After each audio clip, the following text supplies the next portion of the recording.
ئاهەنگی نەورۆز ئەمڕۆ لە شاری کۆپنهاگنی وڵاتی دانمارکین بۆ بەشداریکردن لە ئاهەنگی کوردەکانی ئەم شارەکە ئەمڕۆ بەڕێوە دەچێت. با پێکەوە بەشداری بکەین لە ئاهەنگەکەیان و لە خۆشی و شادیەکانیاندا لەگەڵیاندا بەشدار بین.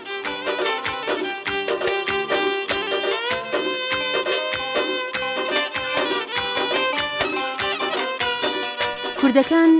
پۆل و دەستە دەستە بەجلی جوان و ڕازاوەی کوردیەوە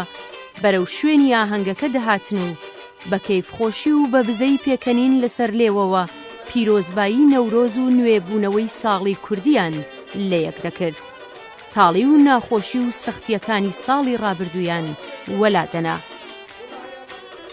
ئاهەنگەکە سەرەتا بە قسەکانی خاتوون نیشتیمان عومەر میرا و بەڕێوەبەری ئاهەنگەکە دەستی پێکردکە وێڕای بەخێرهاتن خولەکێک بێدەنگی بۆ گیانی پاکی سەرجەم شەهیدانی کوردستان ڕاگیرا. برگشته است پیروز باید خوب نوچه دانمارک یا پارلمان کردستان نوع روند کردستان با همین کردستان از فرکم توبتی با جناب سروی بازانی سروی کهرما کردستانه سکرات پارلمان کردستان با همین حزب سیاست کردستانی توبتی با تشکیلات سرباز شهید ملت کردستانه از سر نوازش بازانم پیروزبایی ساڵی 2013 لەسەر جەم گەلی کوردستانەکەم هەر چوار پارچەکە هیوای شادی و بەختەوەریان بۆ خوازم هەموو ڕۆژیان هەر جەژن و شادی بێت. نەڤڕۆز بوو تەv gelê Kurd pîroz dikim û bi xêr û xweşî û bi şayî û dervaz bibe û her bêjim Newrozê me wiha bi geş û bi xweşî bi azad pîroz dikim. Cejnî serî sal ke Newroz e. زۆر لە ناو کووردا پیرۆزە. جەژنی کۆن و بۆمان ماوە بۆی داڕشتوین چەکوشی کاوە مێشک خۆری کوردی مران ئاڵای لەسەر گۆڕی چەقان ئاڵای کاوەی کورد هەڵکرا ئەو ڕۆژە بە نوێ ناونورا. لە ئاهەنگەکەدا پەیامی فیدراسیۆنی کۆمەڵە کوردستانیەکان لە کۆپنهاگن لەلایەن عەدنان ئاغاجانەوە پێشکەش کرا. نەڤڕۆز ji bo me hilgirê peyama jiyanê hêviyên azadîxwazî û rûberûbûn zilm û zûrdariyê ye. Zêdetirê serkeftin, xweşî û nexweşiyên gelê Kurd di Newrozê de rûdayîne. Dîroka me naşandiye û nîşana zêdetirê 2700 sal e ku Kurd zulm qebûl nekiriye û niha jî gengazê ku qebûl nake. Rewşa siyasîya dinê her dem di nav guhartinan de ye. Her wiha rewşa Kurdistanê jî bi gelek aliyan ve her roj di nav guhartinê de ye. Van guhartinên bandorên giring hem erênî û hem neyînî li ser gelê me dihêle. Cejna Newroz her dem bir ayna rûxana neyarên gelê me û mizgîniya destpêka jiyanekê geş û pir bihêvî bi me dibexşîne. پەیامی فیدراسیۆن بە زمانی دانمارکی لەلایەن سەعید سوڵتانپورەوە پێشکەش کرا کە بەڕێزیان لە پەیامەکەیاندا وێڕای بەخێرهاتنی بەشدارانی ئاهەنگەکە و هاتنی نەورۆز و سەری ساڵی کوردی ئاماژەی بەوەدا کە نەورۆز بە درێژایی مێژوو خاڵی وەرچەرخانی گرنگی لە مێژووی کورددا دروست کردووە. نەورۆز جگە لە هاتنی بەهار و زیندووبوونەوەی سروشت بۆ کورد هەڵگری پەیامی ژیان هیوای ئازادی خوازی و ڕوبەڕووبوونەوە لەگەڵ زوڵم و زۆرداریدایە. ئۆزلەم چەکیچ کچە کوردی پارلەمانتاری دانمارک کە یەکێک لە بەشدارانی ئاهەنگەکە بوو پەیامێکی پێشکەش کرد و لە پەیامەکەشدا هیواخواز بوو کە کورد هەردەم یەکڕیز و یەکگرتوو بن و بۆ وەدەستێنانی ماف و ئازادی و خاک و نیشتیمانی خۆیان هەردەم لە هەوڵدا بن. بەشێکی دیکەی ئاهەنگی نەورۆز لە شاری کۆپنهاگنی وڵاتی دانمارک بە دەنگی خۆشی هونەرمەندانی کورد ڕازا بووەوە. دەوزەدەرێم رانێ برادەرینە دەورەکە بەوێوانە دەرێمەیدا لەگەر بوارە بواری شینە گەردەنێ نازەر عەیدانێ گووارێ لە بە تۆقان و تەلە سمان عەمایل و پوولەکە و قەنەفر و دەرزینا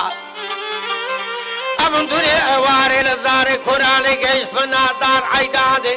قوتم جيجا ورق ليالم لوب كباب زان متولو لمن عيدزي قوتي كرتي معيرا كل تعيدز نبهم لا درو جيراني قندي خمزاني ناتو سيار دسمن قرتينا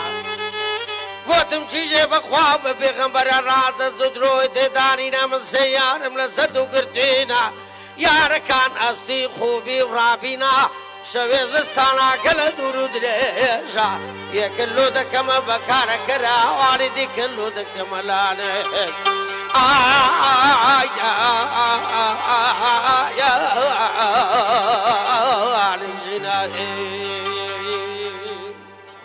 سپاستان دەکەم سپاسی تەلەڤیزیۆنە جوانەکەتان دەکەم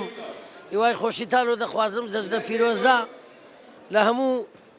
کوردەکی هەر شوێیەک هەبن جەژنە پیرۆزەیان لێ دەکەم خاستن بە تایبەتی کوردەکانی ئەوروپا لەبەرەوەی ئەو فترە ئێمە لە ئەوروپاینا ئاهەنجان بۆ دەژێڕین هیوای خۆشی و ساغی و سەلامەتی لۆ هەموو گەلی کوورد دەخوازم بە مناسبەتی جەژنەی نەورۆز زۆر زۆر سپاسی ئێوەش دەکەم پیرۆزبایی جەژنی نەورۆز دەکەین لە هەموو گەلی کورد لە هەر چوار پارچەی کوردستان لە هەر شوێنێ هەن لە هەموو کەس و کار لە سلێمانی لە کەرکووک کەس و کارەکانمان پێتە سوپاس لە ئێوە پیرۆزبایی جەژنێکی خۆش و ئازادی لە گەلی کورد دەکەم لە هەموو لایەکەوە ناڵێم لە چوار پارچەکەی کوردستان چکە هەمووی یەک پارچەین و یەک کوردین پیرۆزبایی لە جەژنی نەورۆز دەکەم لە هەموو کوردی کوردستان کاتێکی زۆر خۆشە ئەم حەفلێش زۆر زۆر خۆشە پیرۆزبایی بەداخەوە کە لە کوردستانیم هاتمەوانێ حەزمەکە لێ بوومایە ئەوێ زۆر زۆر خۆشترە ینی من پەیام ئەوە پێشکێ من جەژنی نەورۆز لە هەموو دایکی شەهید پیرۆزەکەم جەژنی نەورۆز لە هەر چار پارچی کوردستان پیرۆزەکەم مەوەک ڕەڤەندێکی کورد لە ئۆروپا ئیویدارم کە ڕۆژێک بێت هۆڵسا ئەم بەڕاگەهاندنە دەولەتە کوردی ئەوڵسا ئاهەنگا بکەین ئیویدارم ژی کە ئەف جەژنا نەورۆزێ بتە جەژنایەک بوونە گەلێ کوردستانێ بتە یەک بوونە ماڵە کوردی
Kurdistana başur, Kurdistana ki azade.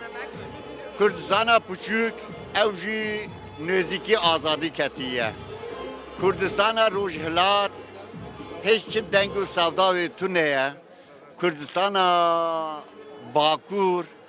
hinek peşta çoy heye. Az bavur dikem, roje peşi, em Kurdistana ki azad, yekbu, udukhazır. پیرۆزبایی جا بنەماڵە شەهیداکەر و جا گرک کوردیوی جا هەر چوار پارچە کوردستانی سپاس دەکەم پیرۆزبایی لە خەڵکی کوردستان دەکەم بە گشتی و بە تایبەتی سەرۆک بارزانی هیوادارم هەموو ساڵێکمان هەست سەرکەوتوو بێ بە سایەی سەرۆک بارزانی بژی کوردستان بژی ملەتی کورد سپاس پیرۆزبایی جەژنی نەورۆز لە گەشتگەلی کوردستان دەکەم هەر چار پارچەی کوردستان بە تایبەتی ماڵی باوک و ماڵی خەزورانم پیرۆزبایەکی گەرمیان لێ دەکەم بەدەستخۆشی لێوەش دەکەم. بەڵێ نەورۆزە 2013 لە هەموو چار پارچەی کوردستان پیرۆز دەکەم ئینشەڵڵا هەموو بە دڵی خۆشی هەموو ڕژەکان سەیران بن سەرخۆش بن سەرکەفتی بن و زۆر سپاس بۆ کاکی مەسعود بەرزانی و سڵاو دەکەم زۆر بۆ مامی جەلال ئینشەڵڵا سەرکەوتی بن و هەر سڵاوی من بۆ هەر چار پارچەی کوردستان و زۆر سپاس دەکەم. نەورۆز لە هەر چوار پارچەی کوردستان پیرۆز بێ هیوای بۆ هیوایە ساڵێکی خۆش و پڕ لە خێر و بەرەکەت بۆ هەموو چوار پارچەی کوردستان بێ. دیارە نەورۆز جەژنی کۆنی کوردانە لە هەموو بەشەکانی کوردستاندا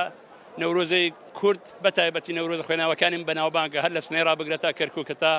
سلێمانی قامیشڵ و بە تایبەتی قارنە و قەڵاتان ئەوەی کە ئەو ڕۆکانە لێرە ئەمە جەژنی کورد بە ئازادی دەگرین و لە بەشێک کوردستانیشدا بەڕاستی بە ئازادی سەربەستی دەگرین نیشانەی خەبات و تێکۆشانی گەلی کووردە بە تایبەتی لە باشوور کە زیاتر لە 200,000 نەفەر کوژرا و شەهیدی هەیە 4,000 گون وێران بۆ. هیوادارم ئەم نەورۆزە بێتە هیوای خۆشی و شادی بۆ هەموو میلەتی کورد و نەورۆزی داهاتوو ئینشەڵڵا سەر بەخۆی کوردستانە بینین. جەژنە نەورۆزێ سەرۆکێنێتەوە کورد کە مەسعود بەرزانی پیرۆزکەین و تەوایە گەلی کورد هەر چوار پارچەی کوردستانێ و جەژنەی پیرۆزە لە هەموو کوردێک دەکەم هەموو هەر چوار پارچەی کوردستان بەڕاستی ئەو شەوەکی زۆر جوان و ڕازاوە بوو خەڵکەکی زۆر هاتوو بۆ ئەو جێژنە هیوادارم گەلی کورد هیچ تر ناخۆشی نەبینێ هەمیشە هەر لە خۆشی و لە پێکەنیندا بێ هەمیشە لە شاییدا بێ.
جێژنی نەورۆز لە شاری کۆپنهاگنی وڵاتی دانمارک بە بەشداری ژمارەیەکی بەرچاو